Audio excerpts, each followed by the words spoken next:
ओम शांति। आज हम पापा के 21 जुलाई के महावाक्य सुनेंगे।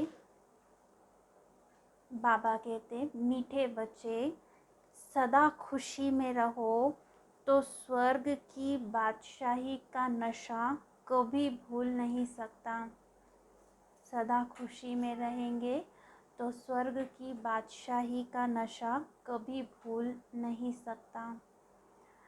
प्रश्न है, बाप कौन सी वंडरफुल सैपलिंग लगाते हैं? बाप कौन सी वंडरफुल सैपलिंग लगाते हैं? उत्तर में बाबा कहते, पतित मनुष्यों को पावन देवता बना देना, ये वंडरफुल सैपलिंग बाप ही लगाते हैं।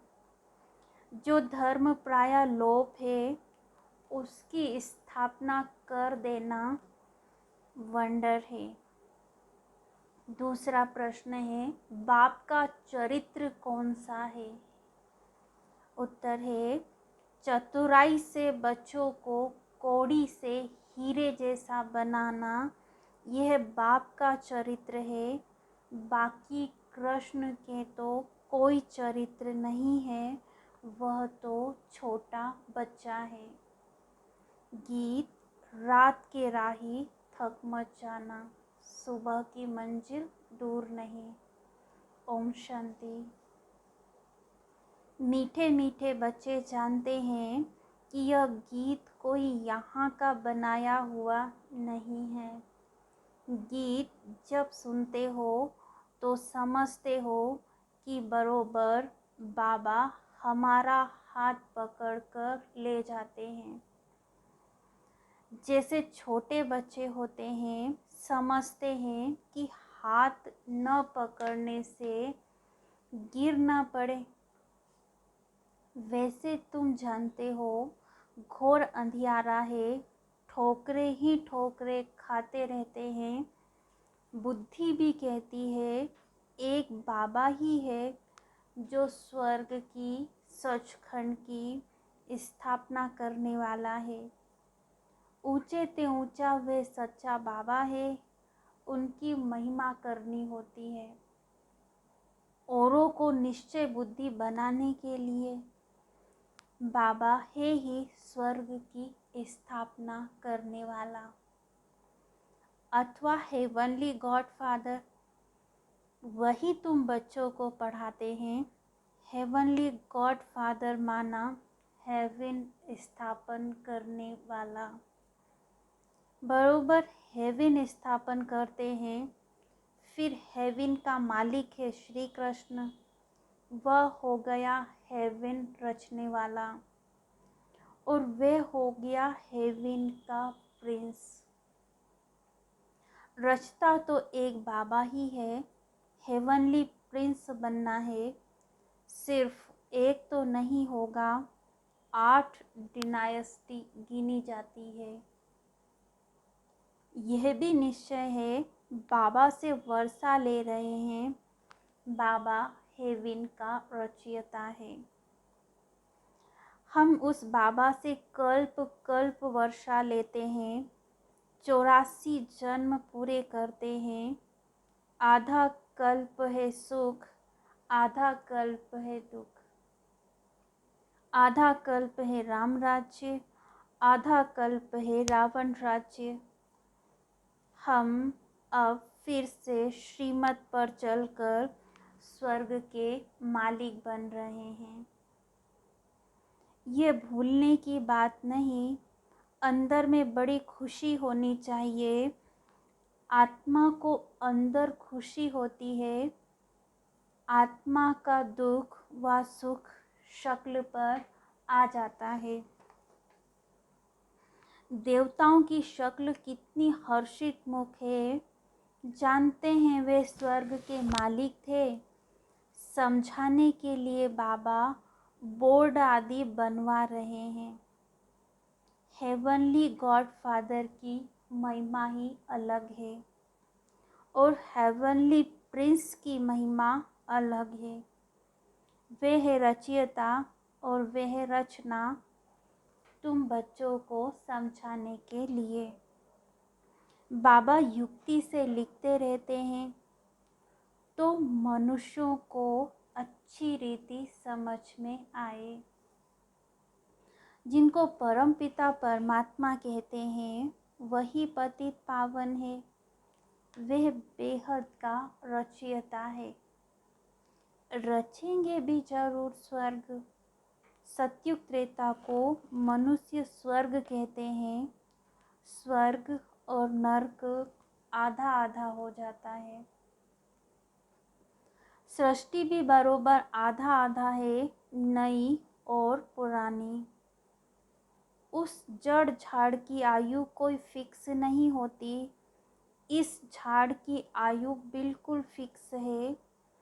इस मनुष्य सृष्टि झाड़ की आयु पूरी एक्यूरेट है, ऐसे और कोई की होती नहीं। 1 सेकेंड का भी फर्क नहीं पड़ सकता। वैरायटी झाड़ है, एक्यूरेट बना बनाया ड्रामा है। यह खेल 4 भाग में बांटा हुआ है। जगन्नाथपुरी में हांडा चढ़ाते हैं चावल का, उसमें 4 भाग हो जाते हैं। ये सृष्टि भी 4 भागों में बटी हुई है।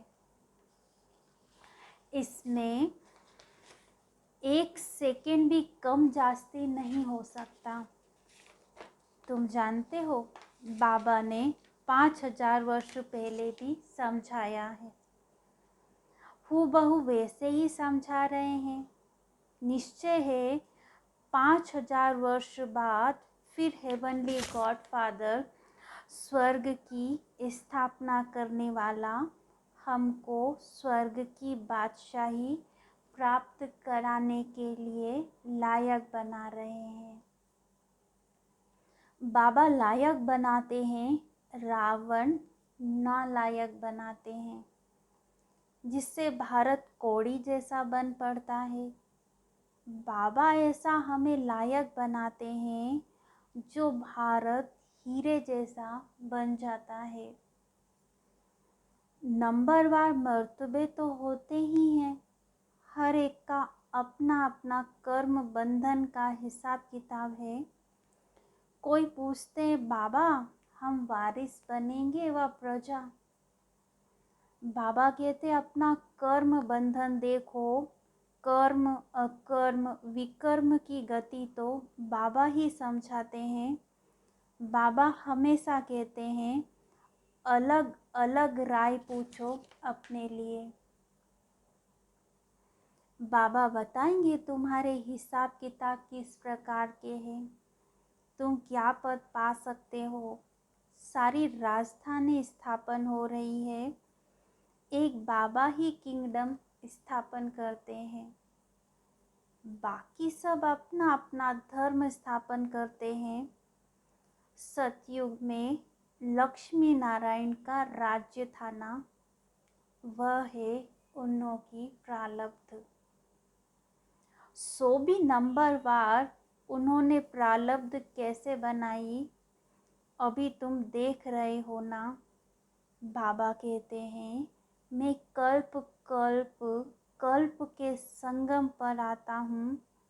अनेक ऐसे कल्प के संगम बीते हैं, बीतते चलेंगे, उनका कोई अंत है नहीं।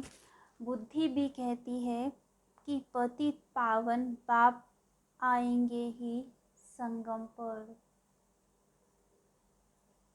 जबकि पतित राज्य का विनाश कराए पावन राज्य की स्थापना करनी है। इस संगम की ही महिमा है। सत्युग त्रेता के संगम पर कुछ होता नहीं है, वह तो सिर्फ राजाई की ट्रांसफर होती है। लक्ष्मी नारायण का राज्य बदल राम सीता का राज्य होता है। बस यहाँ तो कितना हंगामा होता है। बाबा कहते हैं अब यह सारी पति दुनिया खत्म होने वाली है, सबको जाना है। बाबा कहते हैं मैं सबका गाइड बनता हूँ, दुख से लिबरेट कर सदैव शांति धाम, सुख धाम में ले जाता हूँ। तुम जानते हो हम सुख धाम में जाएंगे, बाकी सब शांति धाम में जाएंगे। इस समय मनुष्य कहते भी हैं मन को शांति कैसे मिले, ऐसे कभी नहीं कहेंगे कि सुख मिले। शांति के लिए ही कहते हैं, सब शांति में ही जाने वाले हैं, फिर अपने अपने धर्म में आने वाले हैं। धर्म की वृद्धि तो होनी ही है। आधा कल्प है सूर्यवंशी चंद्रवंशी राजधानी, फिर और धर्म आते हैं।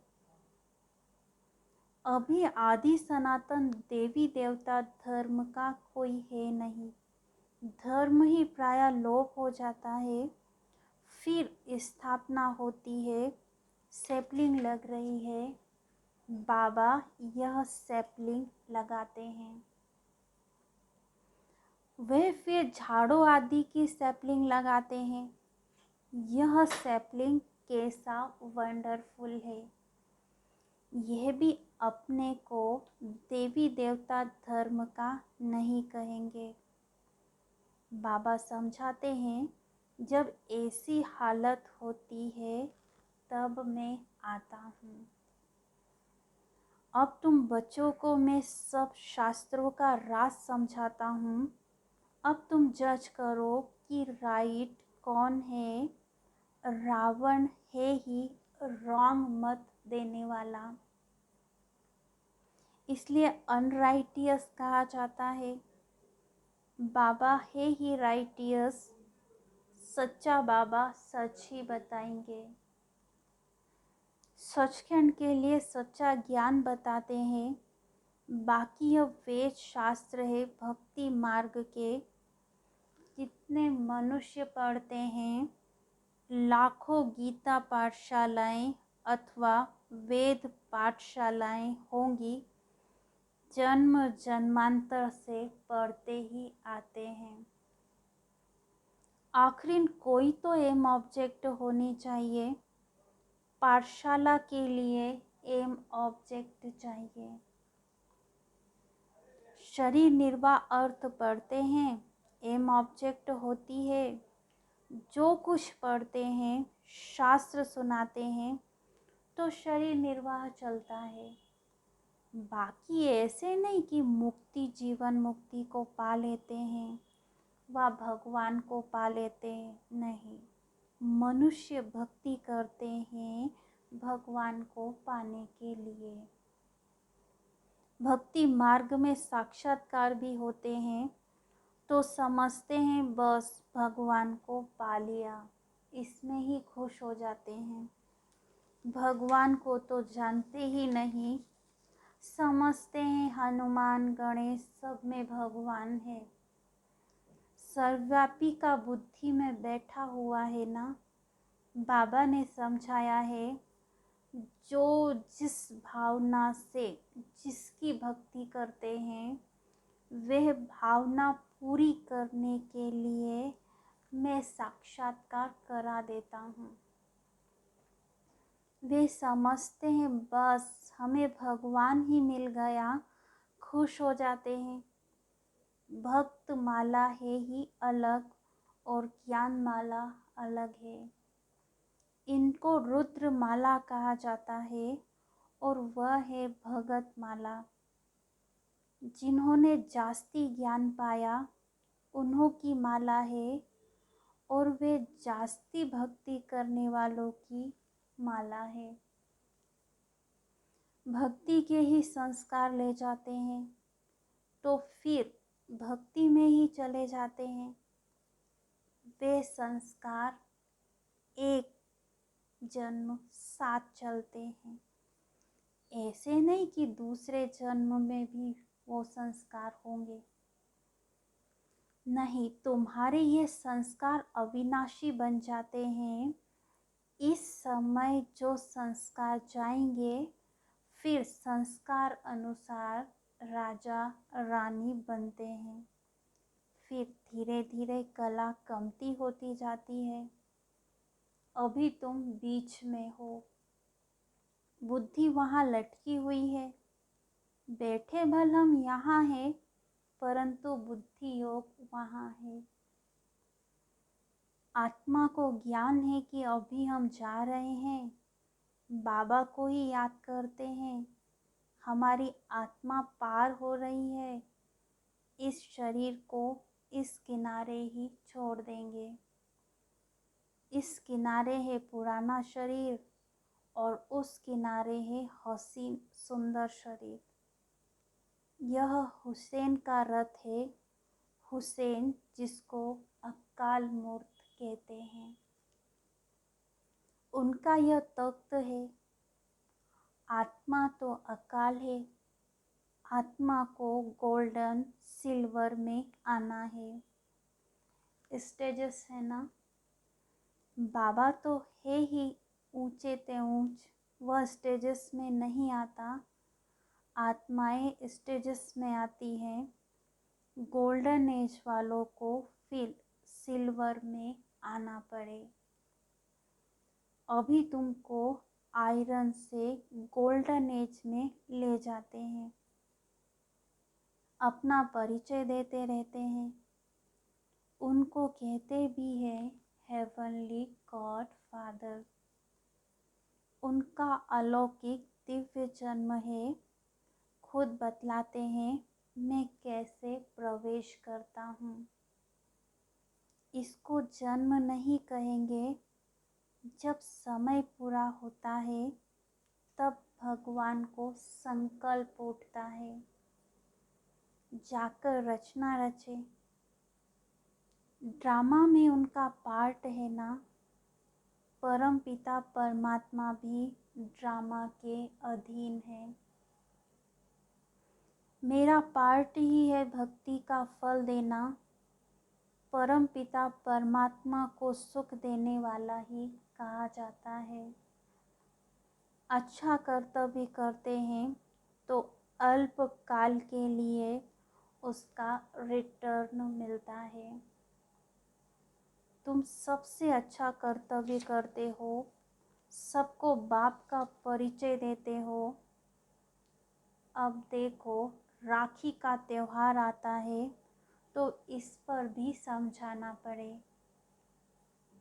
राखी है ही पति को पावन बनने की प्रतिज्ञा के लिए, अपवित्र को पवित्र बनाने का रक्षाबंधन।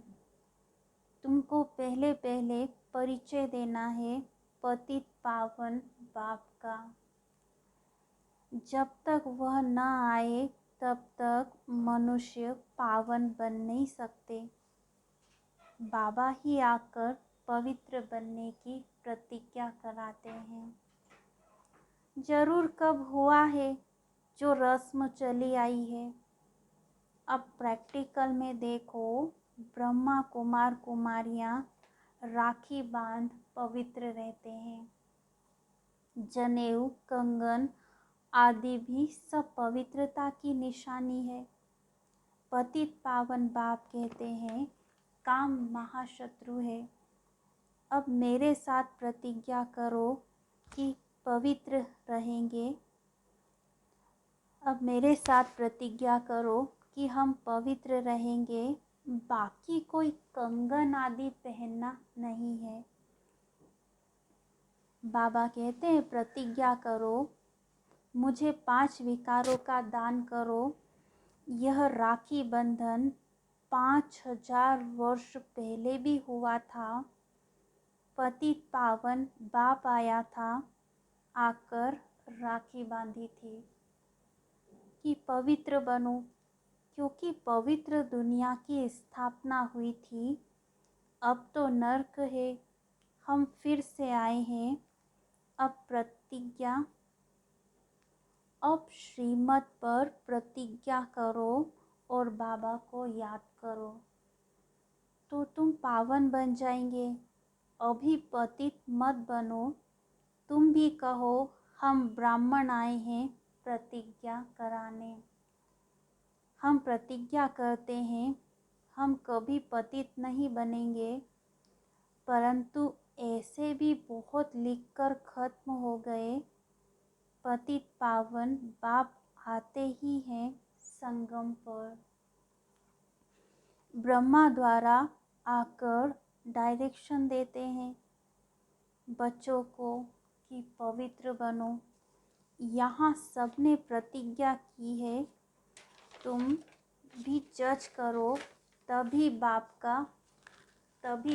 से वर्षा मिलता है। बाबा कहते यहाँ सबने प्रतिज्ञा की है, तुम भी जज करो, तभी बाप से वर्षा मिलना है। तुम पवित्र ब्राह्मण बनो तो फिर देवता बन जाएंगे। हम ब्राह्मणों की प्रतिज्ञा की हुई है, एल्बम भी दिखाना चाहिए। यह राखी बंधन की रस्म कब शुरू हुई थी? अभी संगम पर यह पवित्रता की प्रतिज्ञा की हुई है, जो फिर 21 जन्म तक पवित्र रहते हो। अब बाबा कहते हैं मामे कम याद करो, ऐसी पॉइंट्स निकाल पहले ही भाषण बनाना चाहिए। यह रस्म कब से शुरू हुई? 5000 वर्ष की बात है। कृष्ण जन्माष्टमी भी 5000 वर्ष की बात है। कृष्ण के चरित्र तो कुछ है नहीं, वह तो छोटा बच्चा है। चरित्र तो एक बाप के हैं जो चतुराई से बच्चों को कौड़ी से हीरे जैसा बनाते हैं। बलिहारी उस एक की ही है और किसका बर्थडे मनाना कोई काम का नहीं। बर्थडे मनाना चाहिए एक परम पिता परमात्मा का, बस। मनुष्य तो कुछ भी नहीं जानते। अच्छा, मीठे मीठे सिकी लधे बच्चों प्रति माता पिता बाप दादा का याद प्यार और गुड मॉर्निंग। रूहानी बाप की रूहानी बच्चों को नमस्ते। हम रूहानी बच्चों की रूहानी बाप दादा को याद प्यार गुड मॉर्निंग नमस्ते। धारणा के लिए मुख्य सार, वारिस बनने के लिए अपने सब हिसाब किताब कर्म बंधन चुकता करने हैं। बाबा की जो राय मिलती है उस पर ही चलना है। सबको बाप का सत्य परिचय दे, पतित से पावन बनाने का श्रेष्ठ कर्तव्य करना है। पवित्रता की राखी बांध, पवित्र दुनिया के मालिक बने का वर्षा लेना है। वरदान, एक पास शब्द की स्मृति द्वारा किसी भी पेपर में फुल पास होने वाले पास विद ऑनर भव। एक पास शब्द की स्मृति द्वारा किसी भी पेपर में फुल पास होने वाले पास विद ऑनर भव। किसी भी पेपर में फुल पास होने के लिए उस पेपर के क्वेश्चन के विस्तार में नहीं जाओ। ऐसा नहीं सोचो कि यह क्यों आया, कैसे आया, किसने किया। इसके बजाय पास होने का सोचकर पेपर को पेपर समझकर पास कर लो। सिर्फ एक पास शब्द की स्मृति में रहो। सिर्फ एक पास शब्द की स्मृति में रखो कि हमें पास होना है, पास करना है और बाबा के पास रहना है, तो पास विद ऑनर बन जाएंगे। स्लोगन, स्वयं को परमात्मा प्यार के पीछे कुर्बान करने वाले ही सफलता मूर्त बनते हैं। स्वयं को परमात्मा प्यार के पीछे कुर्बान करने वाले ही सफलता मूर्त बनते हैं। अच्छा, ओम शांति।